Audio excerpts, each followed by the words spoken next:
Estão vendo o slide aí com tranquilidade, né?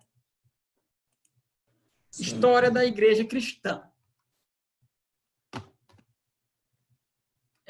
Vamos passar aqui. Algumas coisas, meus irmãos, que são feitas hoje, perguntas, né? E que a história da igreja, ela nos ajudará a compreender melhor. Né?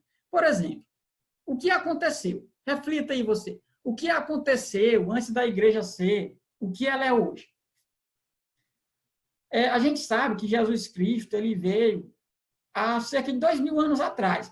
E a igreja é o que é hoje, né? A igreja de Cristo. E por quê? O que aconteceu em tantos anos assim? O que aconteceu antes que a igreja, né, desembocou em várias denominações? Estima-se que no Brasil tem cerca de 3.000 denominações. Por quê? Por quê? O que houve nesse tempo, né?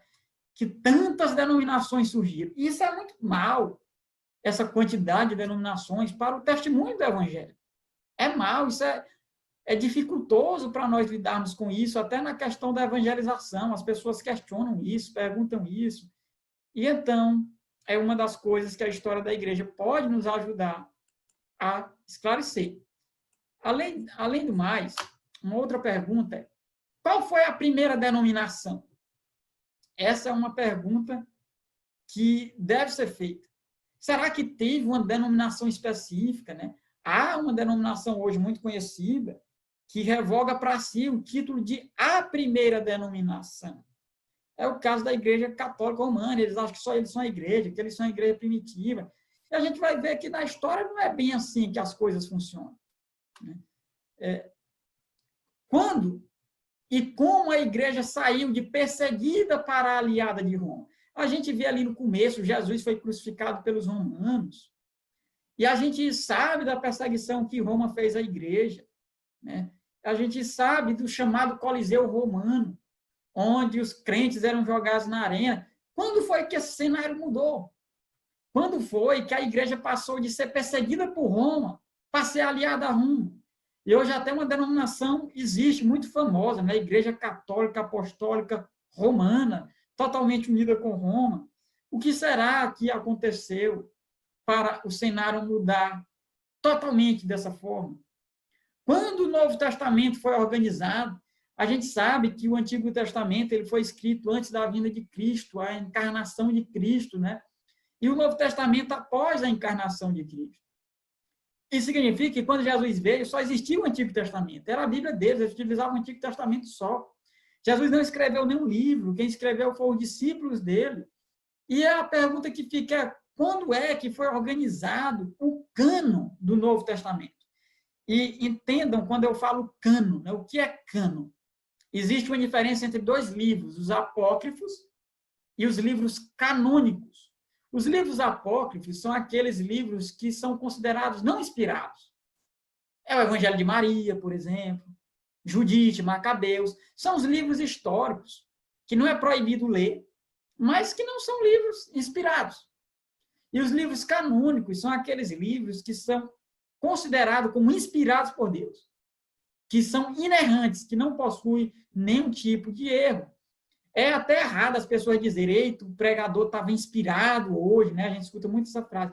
Não é a frase correta, porque se ele estava inspirado, traz a ideia de que ele estava inerrante, canonizado, canônico.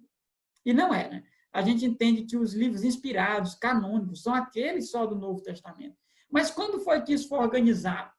A gente vai falar apenas de forma rasa aqui no curso de História. A gente vai mencionar porque hora ou outra na história surge essa discussão. Mas vocês vão ver isso melhor no curso de Novo Testamento. Né? Então, aqui nós não vamos perder tanto tempo com isso. A gente vai mencionar só, mas não vai falar quais os princípios usados. Isso aí é Novo Testamento. Uma matéria, ela complementa a outra. Não dá para falar tudo em uma única matéria. Quem produziu toda a teologia que temos hoje? Você se fez essa pergunta? Né? A Trindade. A Trindade ela é uma teologia complexa, não é tão fácil assim de se compreender aquilo que se sabe da Trindade. E ainda não se compreende completamente, perfeitamente, explicando todos os pormenores. Né? Mas quem foi que produziu toda essa teologia? A gente vai ver que em história da igreja, aquilo que nós temos hoje, a doutrina da Trindade, a doutrina de Cristo, a cristologia, não é? São doutrinas que foram construídas ao longo da história. E note você que nós não estamos além da história. Nós não somos como pessoas que estão após a história, analisando o que aconteceu na história. Não, nós fazemos parte da história. Nós também somos história. Futuramente, outros, por cima dos nossos ossos, falarão de história. E falarão desse momento que nós estamos vivendo. Como a igreja reagiu na época de pandemia, na época do chamado coronavírus. As pessoas estudarão isso no futuro, porque nós somos partes da história. E nós precisamos compreender aquilo que aconteceu no passado. E a teologia ela continua em construção.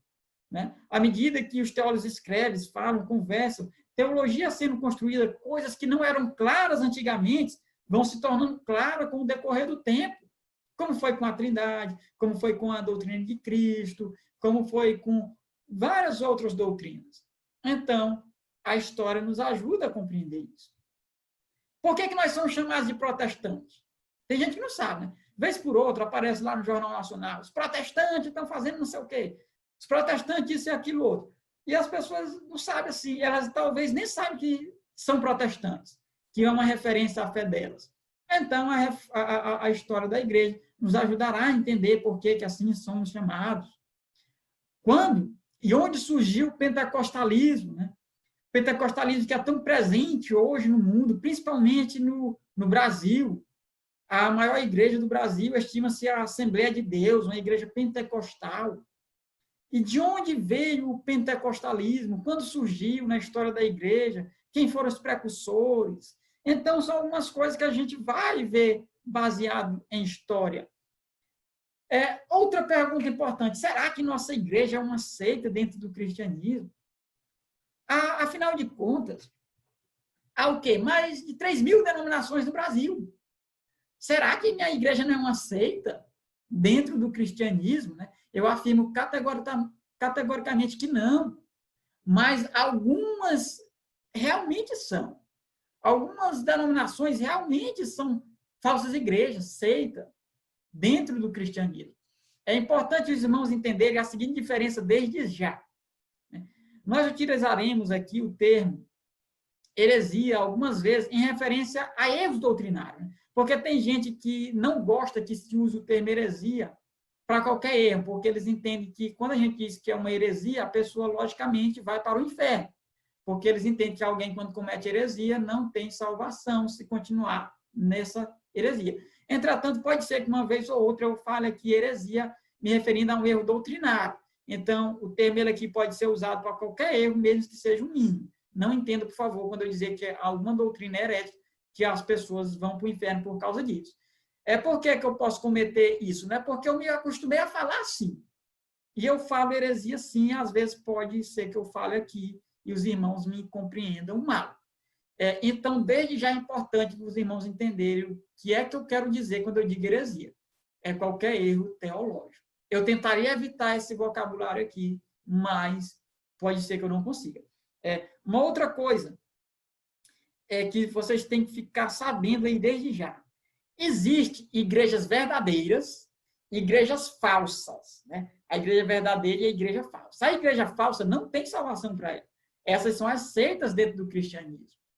Mas, dentro desse conjunto de igrejas verdadeiras, existem igrejas mais puras e igrejas menos puras, mas que ambas são salvas. Nós não cremos de forma alguma que só nossa denominação vai ser salva, que só nossa denominação é a igreja verdadeira de Cristo. Longe de nós, tal erro, né?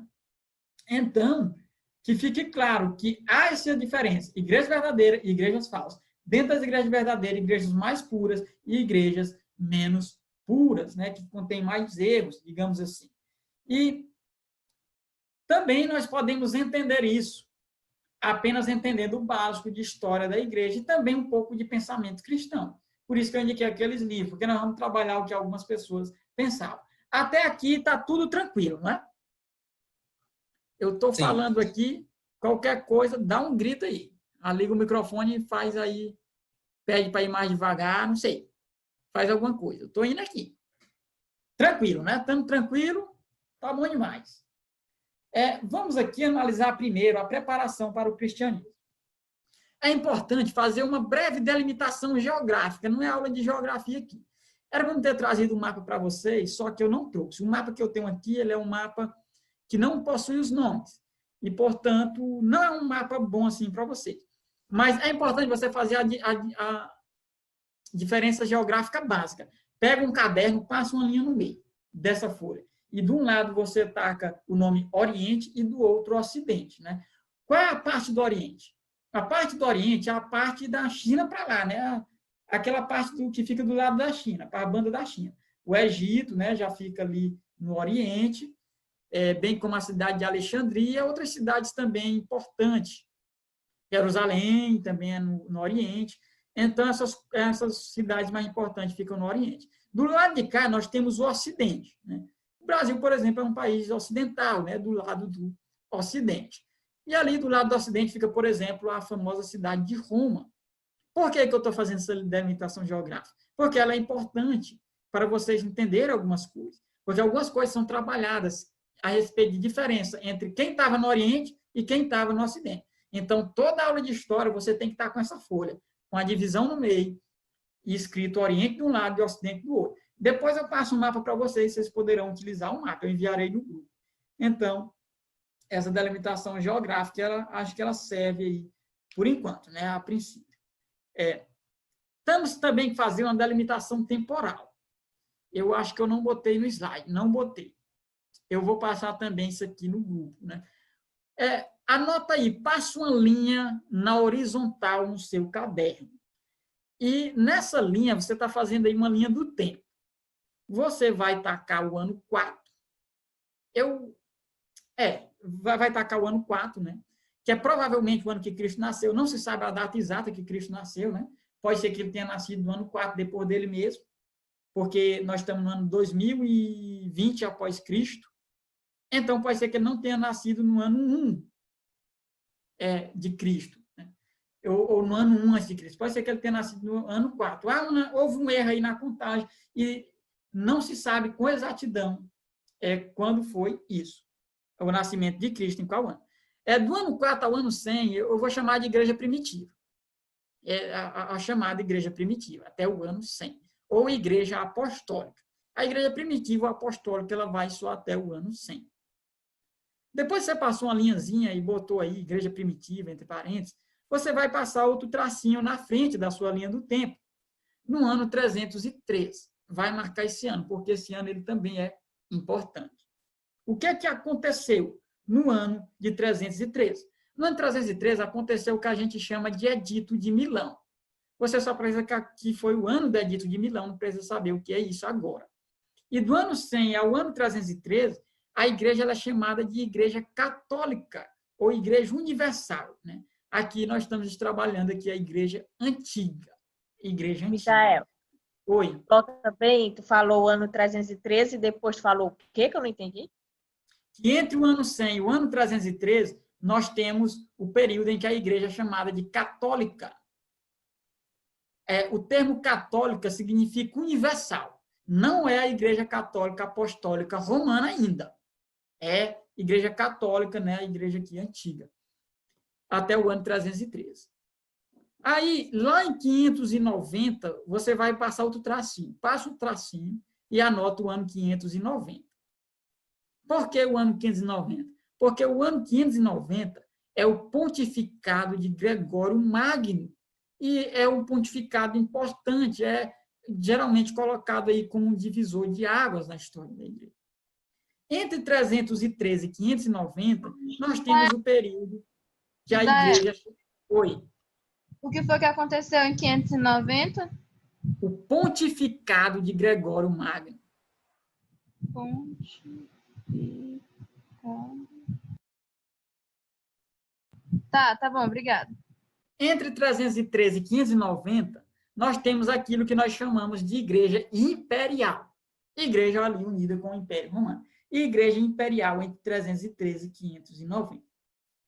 Depois, na sua linha do tempo, de 590, você vai passar um tracinho em 1517.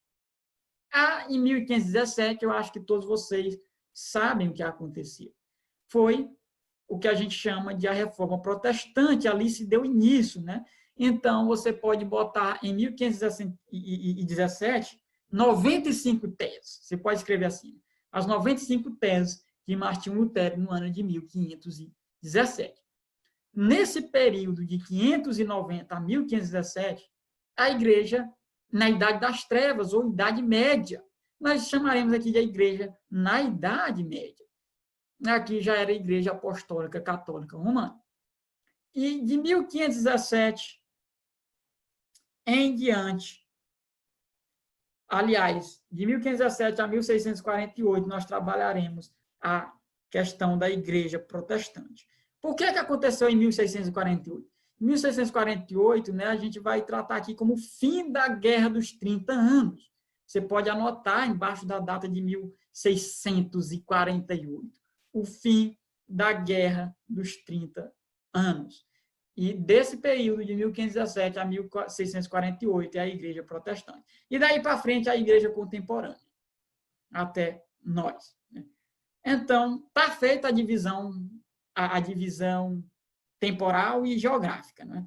Feita essa divisão, eu depois vou passar outras divisões para vocês, né? Uma lista de imperadores, para facilitar quando vocês estiverem ouvindo.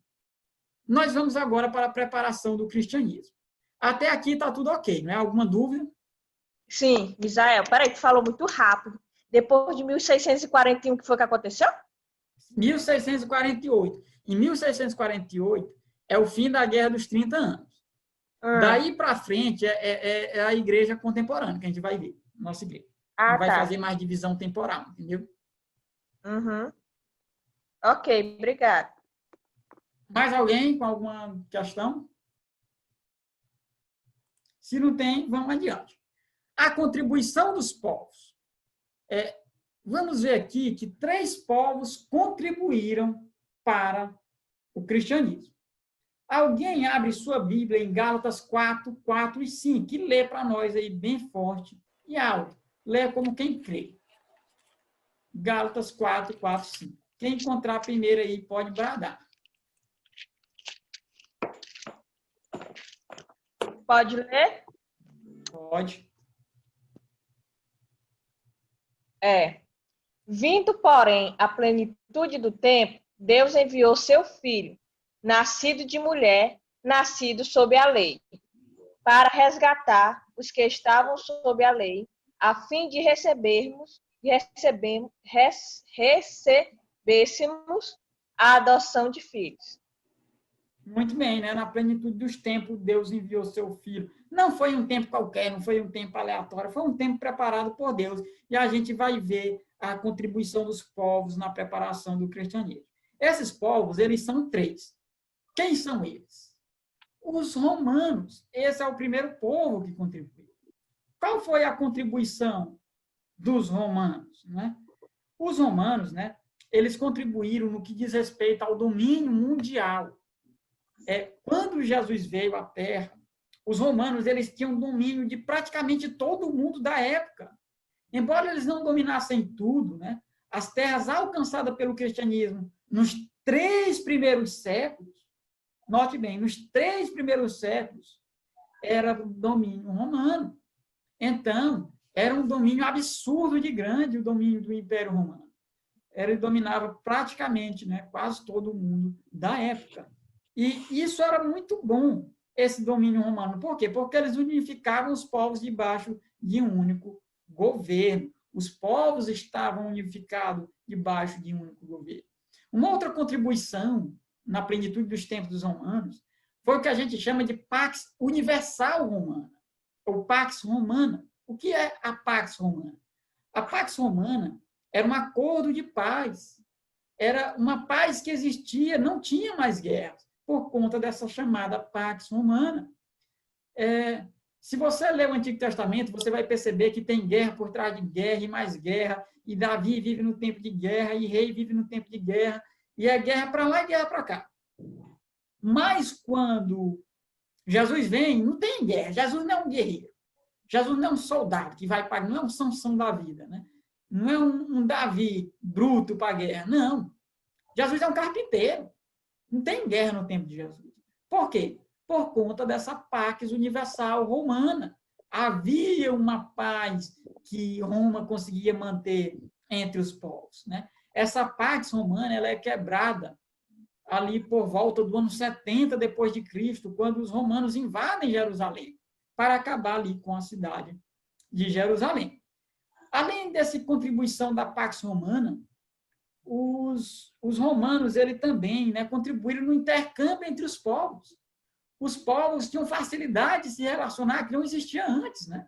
Antes, as cidades eram muito protegidas por conta das guerras, era muito dificultoso você ter comunicação com outras pessoas de outras nações, porque alguém poderia desconfiar que você era um espião.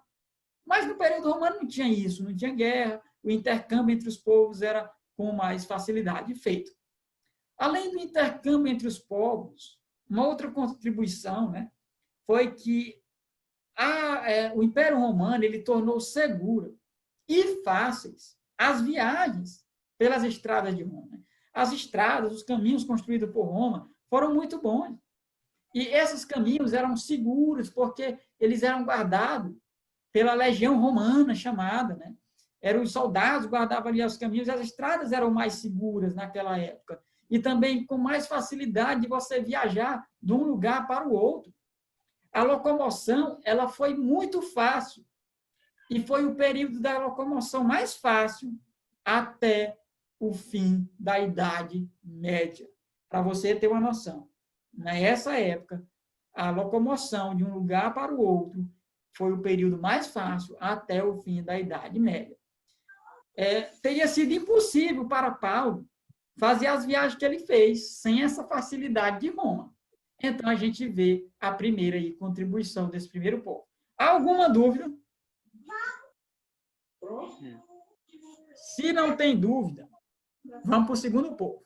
Quem é o segundo povo que contribuiu? Os gregos. Os gregos foram o segundo povo que contribuiu. Mas como foi a contribuição dos gregos? Né? A grande influência dos gregos, né, foi a questão da helenização do mundo. O mundo estava helenizado pelos gregos. É por isso que algumas vezes vocês vão ver o seguinte termo, um império greco-romano. Né? O que significa isso? Naquele tempo, o mundo era governado politicamente por Roma e mentalmente pelos gregos. Alexandre o Grande, no período interbíblico, né, ele conseguiu helenizar o mundo, espalhou a cultura grega pelo mundo. E então os gregos dominavam mentalmente, enquanto os romanos politicamente. Por isso, alguns dizem Império Greco-Romano. E também uma outra influência grega foi a filosofia. A filosofia grega teve bastante influência. Por quê? Por que a filosofia grega teve influência? Porque as pessoas começavam a se questionar. A filosofia faz isso. Faz as pessoas questionarem. Questões como, por exemplo, a origem e significado do mundo. De onde veio o mundo? A filosofia grega ajudou as pessoas a começar a refletir isso. Rapaz, será se o mundo veio do nada?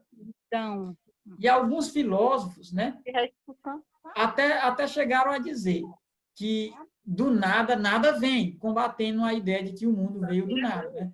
A não existência não causa a existência. Eu acho que tem alguém com o microfone ligado. Eu acho que é o irmão Salles. O senhor quer falar alguma coisa? Está tendo interrupções aqui no áudio. Pronto. Acho que ele esqueceu o microfone ligado. Então, as pessoas se questionavam qual o significado do mundo. Em outras palavras, por que é que existe alguma coisa ao invés de nada? Por que simplesmente não existe? Eram os questionamentos que a filosofia fazia as pessoas fazerem. Né? E esses questionamentos formavam todo o cenário certo para aquele que a revelação de toda a verdade, aquele que a palavra viesse e então fundasse ali a sua igreja. Uma outra questão era a respeito da existência de Deus, que a filosofia fazia os homens questionarem. Será se Deus existe ou não existe? Existe um Deus, de fato? Né? E também a questão do bem e do mal. O que é o bem e o mal? Por que eles existem? Por que existe o mal no mundo? Qual o problema do homem? O que é que há de errado com a gente? Né? O que é? Eram questionamentos que a filosofia grega fazia e que serviam de cenário. Além do mais, os povos eles foram preparados a pensar. E nessa preparação a pensar, outra contribuição também foi tida a helenização do mundo, né? Pelos gregos, a questão da língua universal. Eu não sei se você já se perguntou por que Jesus era judeu e falava grego. Porque judeu não fala grego, judeu fala hebraico, quem fala grego é grego. Não sei se você parou para perguntar por que o Antigo Testamento ele foi escrito em hebraico e o Novo Testamento foi escrito em grego. Por causa da língua grega que foi espalhada pelo mundo, era universal. E então facilitava a comunicação e facilitava a evangelização com outros povos, porque a maioria deles falavam grego. Então era muito fácil você chegar num lugar e falar numa língua que as nações entendessem. Então essa foi uma contribuição muito essencial, muito boa. Inclusive o Novo Testamento está escrito nessa língua, na língua grega. E uma outra contribuição que provém da própria questão da língua grega é a tradução do hebraico para o grego, do Antigo Testamento hebraico para o Antigo Testamento grego. Essa tradução era conhecida como Septuaginta, né? O Antigo Testamento foi escrito em hebraico e a tradução do hebraico para o grego é o que nós chamamos de Septuaginta. E as pessoas tinham acesso ao Antigo Testamento numa língua que era falada no mundo todo. E era, então, uma contribuição muito boa para o cristianismo. E o último povo a contribuir foi os judeus. Nos gregos, há alguma dúvida a respeito da questão dos gregos? Não, né? Se não há dúvidas, vamos seguir adiante. Os judeus. Outro povo a contribuir foi os judeus. Qualquer coisa, os irmãos podem ligar o microfone e interromper, que a gente para aqui e dá espaço para o irmão falar alguma coisa. Né? Os judeus. A missão dos judeus foi uma coisa que contribuiu também para o evangelho, para a instituição da igreja. Né? Eles receberam uma revelação divina, que era o Antigo Testamento, uma revelação do próprio Deus. E eles tinham como dever ser uma bênção para o mundo, com sua religião, com o seu Deus. Não foi bem assim que acontecia. Eles, por muitas vezes, falhavam, mas o fato deles terem uma missão, deles terem uma religião, e de terem que ser uma bênção para o mundo, isso de alguma forma ajudou. Os judeus, eles tinham a mais alta concepção de Deus da época, e mais alta vida moral. Ninguém, meus irmãos, sabia tanto de Deus como os judeus. Não sabia. A respeito do Deus verdadeiro, não tinha quem soubesse mais do que os judeus. E a vida moral deles também. Porque o mundo, na época, era muito imoral. A gente vai ver isso mais na frente, a imoralidade, né? Que permeava aquele âmbito ali. Você vê muita imoralidade no Império Romano. Mas os judeus eram diferentes. Eles tinham uma boa moral, uma boa reputação, e isso também ajudou na questão ali do cenário para o cristianismo. Também a esperança. Os judeus, eles eram um povo muito esperançoso. E eles tinham uma esperança muito grande no Salvador divino. Eles esperavam demais esse Messias prometido no Antigo Testamento pelos profetas. Né? Jamais houve uma perspectiva do futuro comparável à esperança messiânica dos judeus. E naquela época ali, a gente vê que era uma época de muita expectativa do Messias. Por que era uma época de muita expectativa? Né? A gente vê ali que os magos chegaram, né, de longe, do Oriente, para ver Jesus. Né? Como foi que eles ficaram sabendo? A gente não tem certeza. Mas a gente sabe que eles, de alguma forma, sabiam. Tem também uma tribo, né? Uma tribo não, uma seita, a seita de Qumran. Era uma seita que tinha, na época, que tinha uma grande esperança. Né? Foi encontrado nos documentos na caverna de Qumran, por isso esse nome. Mas que eles tinham muita esperança ali naquela época do Messias, da chegada desse Salvador que havia sido prometido no Antigo Testamento. E imagino ali quando veio João, dizendo que era o Elias, que estava abrindo o caminho para o Messias. É que a expectativa mesmo foi lá para cima. Os nervos à flor da pele. Afinal de contas, o povo estava com grande esperança de ver aquele que os profetas haviam prometido, o Salvador do mundo, o homem que esmagaria a cabeça da serpente. Né? E então, essa esperança ajudou demais. Além disso, a diáspora dos judeus. O que é a diáspora? É o espalhamento dos judeus pelo mundo. Os judeus, os israelitas, eles passaram por alguns cativeiros na sua história. E esses cativeiros, eles acabaram espalhando os judeus por todo o mundo. De modo que, quando a gente lê as cartas do Novo Testamento, tem judeu em tudo enquanto é canto. Em tudo enquanto é canto, o Paulo tem dificuldades com os judaizantes. Os judaizantes era aquele povo judeu, queria que os crentes cumprissem a lei cerimonial. E ele bate nos judeus ali, na carta aos Gálatas, por exemplo, que não é uma cidade, uma localidade de Israel, mas de outro. Por quê? Porque os judeus, nessas diásporas, eles haviam se espalhado por tudo enquanto é canto. E nessa diáspora deles, né, quando eles se espalharam pelo mundo, eles também levaram consigo a sua religião. Por exemplo, eles levaram consigo o monoteísmo, que é a ideia de um único Deus, porque naquela época os povos eles eram politeístas, acreditavam em muitos deuses, enquanto os israelitas acreditavam em um só Deus. E eles chegando em todos os cantos com essa questão de monoteísmo, né, facilitava para as pessoas evangelizarem. Não precisava mais explicar o que era monoteísmo, o povo já tinha alguma familiaridade com a questão, né, de não haver muitos deuses, mas só um Deus. A questão da lei moral, que eles levaram consigo, os 10 mandamentos, eles também levaram para esses povos, facilitando assim o caminho para o cristianismo. E essa é uma grande contribuição, essa questão de levar a lei moral para os povos daquela época. E, além do mais, uma outra contribuição que também está ligada à diáspora dos judeus, além de carregar a lei moral, é que eles carregaram a esperança no Salvador. Eles carregaram consigo essa esperança. Eles falavam no Salvador que vinha ao mundo. E isso facilitava, querendo ou não, na pregação do cristianismo.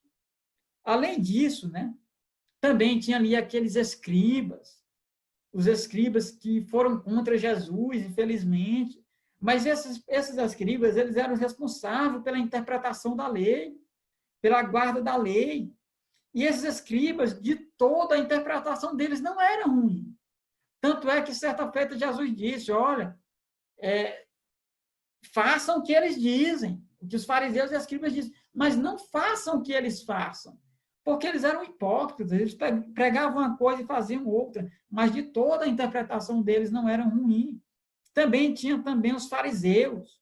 Esse povo, esses fariseus, eles se esforçavam por uma interpretação da lei no cotidiano, a lei como regra de fé e prática para toda a ação da vida. E talvez aí tenha sido o maior erro deles, né? Onde eles começaram a inventar coisas, porque a Bíblia, em muitas coisas, ela nos dá princípios e não regras definidas, como que a gente vivesse engessado, e eles fizeram isso e acabaram acrescentando coisas à lei de Deus.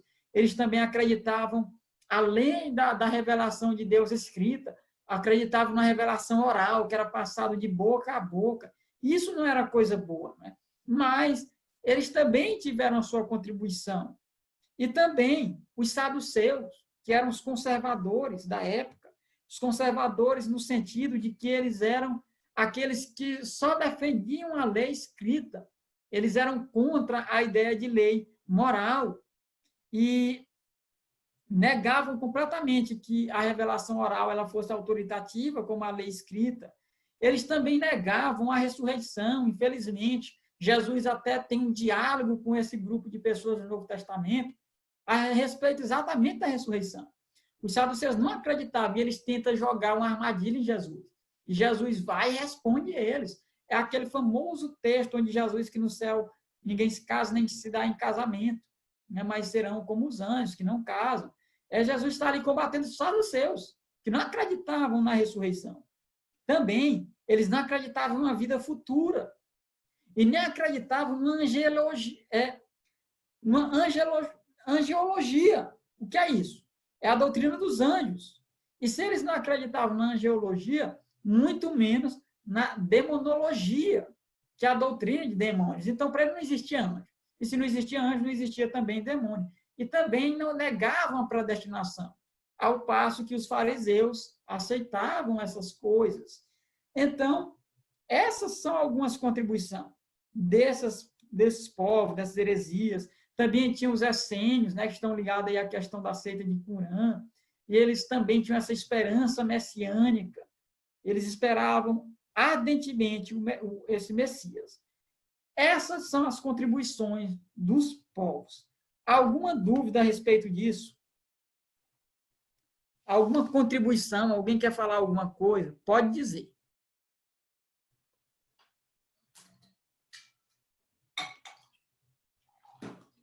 Se não tem ninguém, né? Então nós vamos passar adiante. Mas está dando para entender ou está complicado? Está difícil? Estou indo rápido demais, está difícil? Alguém dá aí um alô aí, se está difícil, fácil, rápido, devagar? Tá de boa, tá legal. Tá, então, pode entender. Vamos para adiante. Mundo ao surgir o cristianismo, né? Nós temos aqui também que ver essa questão. Como era o mundo ao surgir o cristianismo? Nós vamos ver primeiro as condições religiosas. Quais eram as condições religiosas da época? As condições religiosas da época, né? Tinha o declínio da velha religião, os homens intelectuais da época, ele não cria mais na antiga religião, naquele politeísmo todo, não acreditava mais nessas coisas, né? O homem tinha chegado a um ponto de que ele não era mais capaz de acreditar que os deuses tinham relações sexuais e dessa relação nascia outro deus. Não, os homens cultos começaram a abandonar a velha religião.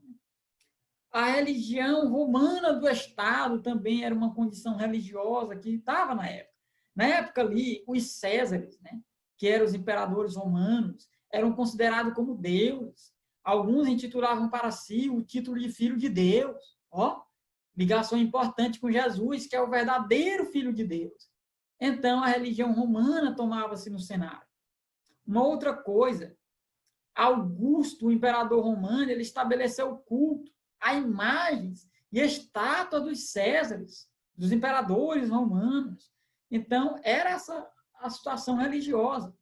Além disso, curiosidades e anseios religiosos começavam a surgir no meio do povo. O povo estava começando a ficar curioso a respeito da verdadeira religião, de Deus e dessas coisas, até por influência daquela filosofia grega que já foi mencionada, né?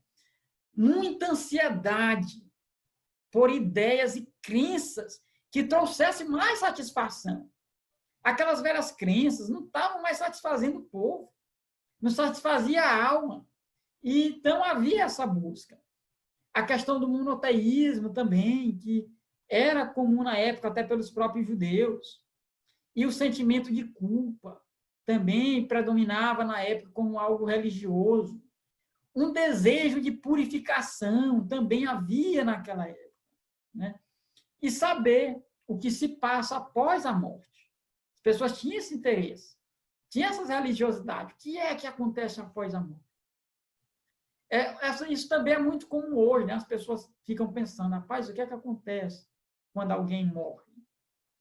O judaísmo, como religião nacional, não satisfazia os anseios do povo, não satisfazia. Por causa, principalmente, do preconceito racial. Eles eram preconceituosos, xenofóbicos, eles só gostavam ali de quem era ali do ramo judeu, não gostavam muito de quem não era. Então, não satisfazia a vontade dos povos. As condições religiosas ao surgir o cristianismo eram essas. E as condições intelectuais ao surgir o cristianismo? Como era o intelectualismo na época, né? Era o fim do progresso do pensamento grego. Embora as filosofias de Platão, Aristóteles, né, tivessem trazido boa contribuição, parece que não havia mais desenvolvimento, não havia progresso. Havia muita coisa falada na filosofia, mas que não mudava muita coisa. Então, as condições intelectuais eram essas. O pensamento grego não estava mais progredindo, né? Havia duas filosofias que a gente até leu sobre elas em Atos 17, o epicurismo e o estoicismo, né? Que Paulo lá contendeu em Atos 17. O epicurismo era uma filosofia que baseada no filósofo epicureu, que focava mais na questão da liberdade do homem, o homem é livre e tal, essas coisas. Enquanto o estoicismo ele era mais fatalista. Mas o fato é que essas religiões, essas filosofias também não satisfaziam as condições intelectuais do povo, embora fosse lá comum na época, né?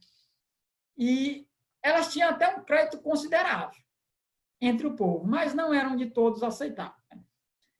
Não satisfaziam a vontade nem a mente dos homens, principalmente o que diz respeito à vida após a morte. Eles eram religiões que focavam mais no aqui e agora. Aliás, filosofias, não eram religiões, eram filosofias.